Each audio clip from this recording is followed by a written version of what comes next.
All right. So this is Zach Steele here with the week 2 recap. We'll run through some candidates to buy low and sell high, along with a brief dive into a waiver wire column. And I'm Tyler Hobart. So right here is a list we put together of players you should buy low on.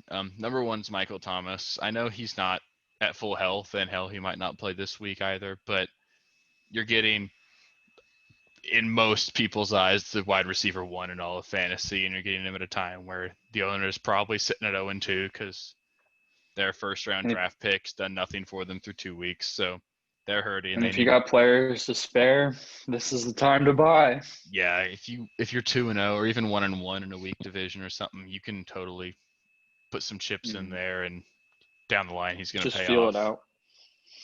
out. Another guy is Derrick Henry. I've personally been high on Derrick Henry all off season, and I own him, and he's killing me because he hasn't found the end zone, and it doesn't seem like he's going to be more involved in the passing game like there was talk of him being. But the man has 56 carries through 2 weeks, and the touchdowns are going to come. He still has 200 rushing yards on the season. So, I mean, he's got a massive floor. You can pretty much count on 100 rushing yards week in and week out, and probably a catch or two here and there. And sooner or later, One this of the man's going to only go healthy off. backs with that kind of On, volume. on So top of that, yeah, too. Like, yeah. So if someone's willing to get rid of him, yeah, you're not going to find a running back of that caliber that's getting the volume anywhere. And right now, he's let owners down right now, so somebody's probably down on him. The next two guys here, we got Devontae Parker and Preston Williams. They're both the Dolphins pass catchers. Parker has been banged up with a hamstring injury, and you could tell Williams still a little rusty from his ACL. And they've had really tough matchups the first 2 weeks. They've had Stephon Gilmore and Tre'Davious White to go up against. In fact, Preston Williams actually got shadowed by Tre'Davious White this last week, so of course he got shut down. But the fact of the matter is their schedule gets a lot easier going forward. That'll start this Thursday against the Jaguars, and I just expect them to get it turned around. Another guy on this list, we have Deshaun Watson. If you watch the season opener, the whole Texans team was gross, and they didn't get better last week. After the first drive, yeah. Yeah. So Deshaun Watson owners definitely paid a premium to get him as their quarterback, but he's 100% disappointed, and I won't be shocked if he disappoints again this week. He plays a tough Steelers defense. That's a good defense. That's like, if you're going to buy pretty much any Texan, you either buy him now or you buy him after this week. But if you take a look at their schedule, it gets really soft and really easy after week 3. They play a lot of bad defenses. The Texans themselves have a bad defense. They're going to get in shootouts. Deshaun Watson can use his legs. He's going to put up points. They might not win very many games, but Deshaun Watson's going to put up points. Another guy is Kenny Golladay. Pretty much all the same reasons they said for Michael Thomas. Elite receiver who's done nothing for 2 weeks, and if an owner is worried that maybe he's not 100% or he's not a snap count on his way back, you could probably throw a couple startable players, but not great players at an owner, and get Golladay, who very well should be a top 10 receiver. I mean, not from me, because I know that he's gonna be good, but another guy I'm really trying to buy low on, and you're really not even buying low at this point, is Jonathan Taylor. He had his first career game as a workhorse for the Colts, and he broke 100 yards, and he caught a couple passes, and he scored a touchdown, and he's clearly the workhorse in that offense. They have a great offensive line. Philip Rivers loves throwing the ball to the running backs out of the backfield. You didn't really see that this much last week because the Vikings are awful, so the Colts didn't have to pass. But you almost saw Taylor's floor this week, and he had 100 rushing yards and a touchdown. So you're getting. I didn't get any love. Yeah, I mean, that could be game script as well, but you're gonna. Jonathan Taylor is a top 10 running back the rest of the season. Another guy here is Joe Mixon. Fantasy owners drafted him in the late first, early second, and he's been awful. And Zach Taylor doesn't even seem to recognize that Joe Mixon is getting paid $50 million to be the handcuff to Giovanni Bernard. But that's got to get turned around. Talent's going to win out in the long run. Joe Mixon had a horrible start to last season, and he still finished with over 1,100 rushing yards. If you have Mixon, don't get rid of him. If you don't have Mixon, say you lost Saquon Barkley, go out and try and buy Mixon because you could probably get him for just a couple of startable players, and Mixon's going to be a top 10 running back the rest of the way as well, I believe. The next two guys here, Adam Thielen and Allen Robinson, they're getting massive target shares in their offense, and their quarterbacks just suck. But they can't suck that bad. Is basically Nick the Foles. argument here. Yeah, like better days are ahead. Kirk Cousins is not as bad as he was this last week, and Yeah. Trubisky is as bad as he's been. But Allen Robinson's been able to produce despite poor quarterback play his whole career, so it's going to turn around for both of them. So again, just if you can look to buy low on those guys, I totally would. And Players you should sell high on, starting with Nick Chubb. Yeah, I don't personally own Nick Chubb in any leagues, but it's not necessarily a backfield I'm thrilled about, especially after an amazing performance. Like I wouldn't be that surprised if that's the best performance he has all year. So if you're going to get someone that sees Nick Chubb, likes Nick Chubb, please sell high on him. for sure, yeah. And then next is someone that you have, and yeah, it's just I don't really want to play that week to week with Hunt, and Hunt's beyond talented. Yeah. So. Yeah, next guy here is Leonard Fournette. I personally own shares of Fournette, and I hate owning shares of Fournette. So a lot of people will see him having over 100 rushing yards and 2 touchdowns last week and think that this means he's the workhorse, and by all means he might be, but he might be nothing. He had a 50-yard touchdown at the end of the game. If you take that out, he wasn't necessarily stellar. He's pretty much in a timeshare with Rojo, and I don't think Rojo's going to go away, even though he fumbled this week. So you're not going to get a true workhorse out of Fournette, but I think a lot of fantasy owners might think that's what he's going to become. So if you can trade him for any workhorse running back, or if you have a need at receiver or tight end or something, you can get a top tier one for Fournette, totally go do it. And then we got Edelman here. Tyler and I here are both Seahawks fans, and we just watched this man torch our awful defense. But he's done that though, regardless of how good our defense has been ever. But so he's definitely a talented player, but that volume cannot sustain him. I just think in a general week-to-week basis, the Patriots are going to be run first and play defense and pass if they have to. And honestly, Edelman was third on the team in snap percentage. For some reason, Bird and N'Keal Harry were on the field more than he was. I know Newton looked to Edelman more, but Edelman's not getting the consistent share in that offense to the point where I would trust him to reproduce what he did this week. This last week might be his highest scoring output all season. So if you can get an elite or wide receiver 2 or a B2 for him, I think I would take that trade. And then Tyler Higbee. So we both use fantasy use ESPN fantasy leagues. And so IBM threw me a nice little trade right away with this man after his 3 touchdowns. And it basically had me trading my entire team for Higbee. And so if you can get an entire team for Higbee, like please do it. A tight end with 3 touchdowns, that's pretty bad.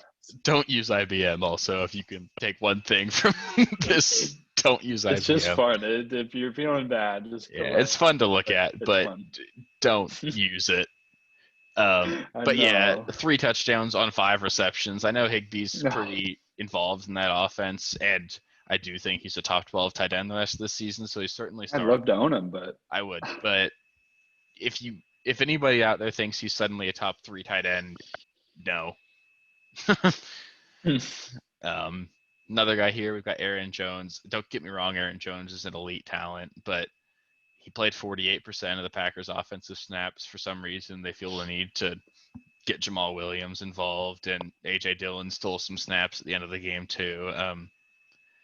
And Aaron Jones had 3 touchdowns, and I know the big knock on him coming into the season was touchdown regression. I think he had 19 touchdowns last year, and people were not expecting that to happen again this year. And sure, maybe he's an exception to the rule, and somehow he's going to crap 3 touchdown games every other week, but I won't bet on it. I don't see it happening, and I mean, at the same time, he's a healthy running back, so I can understand not wanting to move him. Um, but if you can get a top tier receiver and an RB2 or something, totally look into doing so. Um, Mike Evans. So Mike Evans, I wasn't high on him going into the season. I'm not really taking a performance without Galladay with like Godwin. um or yeah, without Godwin and too seriously. Mm-hmm. So if I can get rid of Evans, I don't trust TB12 in general. So I agree. um, They I would downgraded their move. quarterback this season. Yeah, I would definitely move Evans. Yeah, Winston's gonna be a starting quarterback in New and Orleans Breeze pretty looked soon. awful. Another guy I'm suggesting selling high on. I know you're not really selling high here, but it's Dalvin Yeah, Cook. it's like he didn't do that Um, good. he's looked awful, and the Vikings have looked awful, and he salvaged his performance the last 2 weeks by having 3 touchdowns. I own Dalvin Cook in one of the leagues I'm in, and I'm not very happy about it. He's been really inefficient. He's not getting his snap percentage to go up this week, but again, if the Vikings defense is this bad, they're going to be a lot of pass heavy formations, and I don't see Dalvin Cook getting the touchdowns or rushing numbers he needs to be that top end running back. So if you can trade him for somebody of that caliber, I'd get out of the Vikings situation in general if I can. Hmm. Um, Josh Allen, I disagree with. I would love to have Josh Allen as my well, QB1 the rest of the way, okay. but I understand if someone I wants him I love for him, a skill and player. I think he's gonna be a top And the 10, Bills, yeah, probably I top like the Bills. 7 tight end or quarterback the rest of the way. But they've played the Dolphins and the Jets. I could carve them up. Not really, but Okay. my point being is Yeah. it's hard to take numbers against those teams and expect him to produce them the whole season. We'll see this week also what he does. And I mean, I do love what they've done adding Diggs into the fold. He's clearly a focal point of their offense, and they're letting Allen let it loose. So maybe he's gonna throw for 5,000 goddamn yards and 40 touchdowns. But I mean, the big thing I would just expect to see is touchdown regression. He's got, I think, 9 total touchdowns through 2 games, and that's just not going to continue. So if you can, That's crazy. yeah, so like if you can trade him for a good skill player and get a quarterback or have a suitable backup, because in general, if you drafted Josh Allen, you drafted another quarterback because you weren't confident that he'd be Yeah, yeah. doing this. So you probably have a decent player to fall back on if you want to move him. Hmm. Um, Tyler Boyd, I personally own. I'm not looking to sell high on him personally, but yes, he has not been great through 2 weeks and had a last second touchdown, which does look very nice if I'm yeah, trying to sell high on him. But yeah, I'm still writing it out with Boyd personally. Just I like it's the volume just there. it's just one of those things where Burrow seems to love targeting his tight ends, and despite the fact that AJ Green has looked awful, he had 13 targets last week. So Boyd seems to be kind of a forgotten man in that offense. I know he had a touchdown and it kind of salvaged his performance, but it doesn't seem like Burrow's looking his way as much as he should be, and that just kind of scares me. Lastly, here we've got Keelan Cole. Granted, most people probably don't even know who he is, or it's hard to sell high on a guy with that name, but he has had a solid connection with Minshew so far. I believe he's caught 11 of his 12 targets throughout the season. He's been out targeted, or he's gotten more targets than DJ Chark, which is not something I. Conversely, he's a buy low for me. Yeah, I would agree. Yeah, Chark's gonna get better. He's fourth on the team in targets, which just doesn't Yeah, make sense because if you can name 4 Jaguars, I'm impressed with you. So, um, I just like Keelan Cole's not going to keep putting up the numbers he's going to. He's the number 2 receiving option at best in an offense that I think surprisingly seems to like running the ball. James Robinson's had a really hot start. We'll see if he can continue that, but I don't expect Keelan Cole to keep putting up those numbers. So if you can trade him for a solid flex or wide receiver 3 or something, I would. And here we'll just run through some quick waiver wire guys. At quarterback, these are in no particular order. We've got Trubisky. He plays the Falcons. You know how that works. It's normally a good matchup. Um, Hmm. Minshew, Minshew's hot right now. He's thrown for 3 I want to pick him up. touchdowns. I like him too. I'm considering dropping Breeze for him, which Oh, that's sounds bad, but it almost makes sense. Ryan Tannehill, he's for some reason when they get to the 1 yard line, the Titans want to pass the ball in instead of run it in. So Tannehill's crapping touchdowns. So go get him because I think he has 2+ touchdowns in 9 straight games now, which is nuts. Teddy Bridgewater, I know he looked bad this week, and I believe he had 3 turnovers, but he broke 300 yards. They've got a really talented receiving core in Robbie Anderson, DJ Moore, Curtis Samuel, and I think with the injury to McCaffrey, they're going to have to be even more pass heavy than they already were. So you're going to see them just slinging it around. They're going to lose a lot of games and give up a lot of points, but they're going to have to score a lot too. So I expect to see a lot of nice garbage numbers out of Teddy. And Joe Burrow, he threw the ball 60+ times last week, and he's running the ball. So the volume's there. He's got talented receivers and a bad defense. So there you go. There's the recipe for points. Starting off with running backs, we got Jerick McKinnon. So, I mean, there's a huge hole in the whole 49ers team in general right now. So if you have one of the warm bodies, if you can pick up one of them, like Jerick McKinnon, like he converted a crazy like 3rd and 31. The guy's still fast. So if he's available, I don't think he is in our home league, but he's not. I would go But after him. I think he's only owned in like 20% of leagues, so he's obtainable. Darrell Henderson, Mike Davis, and these are just bodies that you're trying to pick up from these massive injuries. And Devontae Freeman, I think the Giants signed him today, and so maybe you're not rushing to pick him up, but that's kind of interesting. And Dion Lewis for running backs. And is there any more you want to add to that? Not really, no. These are just kind of the most, if you want to pick someone out. Yeah, there aren't too many names here. I'm like if super in James love Robinson is somehow still on waivers, I'd get him. Jeff Wilson is maybe a speculative ad if they don't want Jerick McKinnon to be a 3-down back for them, because he's shown he can be a goal line guy for them that they trust, and Tevin Coleman and Mostert are hurt there. Yeah, Tevin's Coleman's hurt, right? There are carries to be had, and especially if Garoppolo doesn't play, they're going to be running the ball. But yeah, not really any more than that. At receiver, I really like Curtis Samuel. I own him in our home league. I'm not going to trust that I'm going to play it this week, but there's a very real possibility that he starts lining up at running back some during these upcoming weeks with the McCaffrey injury. So I think you're going to see Curtis Samuel become a real Swiss Army knife in that offense. I think he's going to have a really nice high floor. I put MVS here instead of Allen Lazard just because he's got the high upside. He's their big play guy. Lazard's just, he's a possession wide receiver, but he's their number 2 wide receiver. Both those guys are maybe playable this week against the Saints if for some reason Devontae Adams has to sit because of his hamstring injury, but I would prefer to own MVS over Lazard. Adam Humphries, I believe he scored a touchdown this week. As long as AJ Brown is out, he's their number 2 receiver. I know they have Jonnu Smith too, so he's their number 3 receiving option. But he's got a nice high floor. I think you can pretty safely count on 7 targets and 5 receptions for 50 yards as long as AJ Brown is out.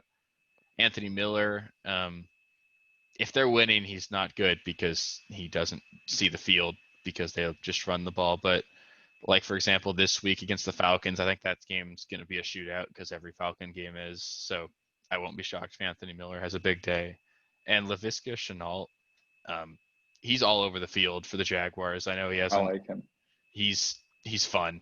And to be honest, he's probably their second best receiver, but I won't be shocked if by the end of the year he's their number 1 ahead of Chark. That's bold.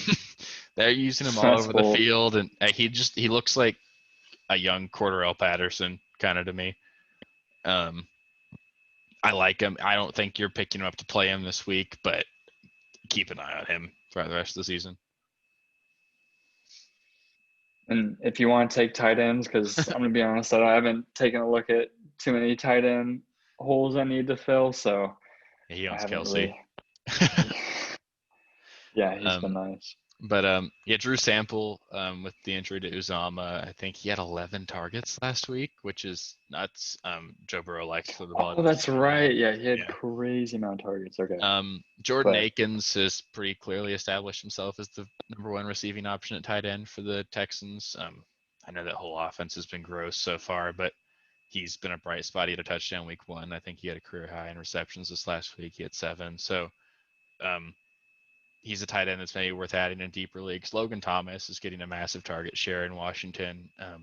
Obviously, bad quarterback play makes it hard to count on him week to week, but they're going to be losing. They're going to have to throw the ball, and Logan Thomas is getting the ball thrown, and he's getting the ball thrown his way, so some numbers will show up. I'm not necessarily sold on him, but Dalton Schultz had, I want to say, 11 catches this last week for like 80 yards and a touchdown against the Falcons. my goodness, Yeah, because Jarwin went down, right? yeah. So I mean, he's their number one tight end. Mm-hmm. Maybe. He could be worth an ad. And Moali Cox, as long as Jack Doyle's out, I mean, he's shown he's an athletic specimen. He's got great hands. I think he had like 80 yards and a touchdown this last week. He's talented, and I like him. Philip Rivers likes to use his tight ends. So as long as Jack Doyle is out, I like how Moali Cox is a flyer week to week. Um, Nice. that's pretty much it. So yeah, that'll do it for this video. If you liked this content, please be sure to like and subscribe, and feel free to follow my Twitter. I'll link it in the description. Thanks. See ya.